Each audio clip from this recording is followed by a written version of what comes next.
येत्या 2024च्या विधानसभा निवडणुकीत महाराष्ट्रात एकूण 9,50,00,000 मतदार असणार आहेत। यातील केवळ 2% मतदार पहिल्यांदाच मतदान करणार आहेत। यात 4,90,00,000 पुरुष मतदार असून 4,60,00,000 महिला मतदार आहेत। तर 18 ते 19 वयोगटातील मतदारांची संख्या 16,90,000 आहे।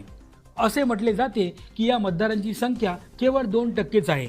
मात्र वास्तव असे आहे की केवळ 2 ते 3% मतदारच निवडणुकीतील विजय किंवा पराभवाचा निर्णय करतात। हार जीतच्या या फरकाचा अभ्यास केला तर प्रत्येक मताचे मूल्य कळते आणि लोकशाहीसाठी तुमचे एक मत किती महत्त्वाचे आहे हे यावरून दिसून येते। महाराष्ट्रात मात्र गेल्या वेळी ही संख्या 9,25,00,000 होती। राज्यात दर 1,000 पुरुष मतदारांमागे 933 महिला मतदार आहेत। मात्र मागील विधानसभा निवडणुकीत याच महिला मतदारांची संख्या 925 इतकी होती।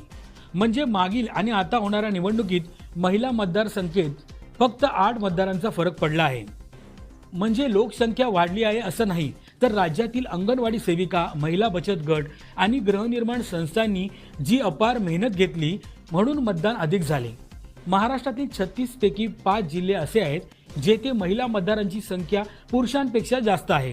ते जिल्हे म्हणजे सिंधुदुर्ग, रत्नागिरी, नंदुरबार, गोंदिया, भंडारा असे आहेत।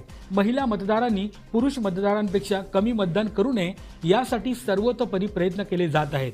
गडचिरोलीमध्ये सर्वात जास्त 8,1 मतदार आहेत। राज्यातील 30 ते 50 वयोगटातील 2 कोटी मतदार आहेत, तर 20 ते 30 वयोगटातील 1,80,00,000 मतदार आहेत।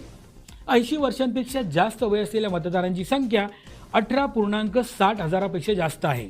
संयुक्त महाराष्ट्र विधानसभेची पहिली निवडणूक झाली तेव्हा एकूण मतदानाची टक्केवारी 60.36% होती। 2019 मध्ये ती 61.44% इतकी होती। दरम्यान 11 निवडणुका झाल्या, पण सरासरी मतदानाची टक्केवारी फक्त 62 इतकीच राहिली। 1995 वगळता महाराष्ट्रात 71.61% मतदान झाले होते। देशात कमी मतदान होण्यामागे नक्षलवाद, दहशतवादी हे सर्वात मोठे कारण मानले जाते।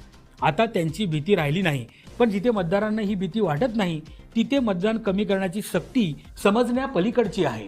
केंद्रशासित प्रदेश, पश्चिम बंगाल आणि आंध्र प्रदेशसह लहान राज्यांमध्ये मतदानाची टक्केवारी सुमारे 80% आहे।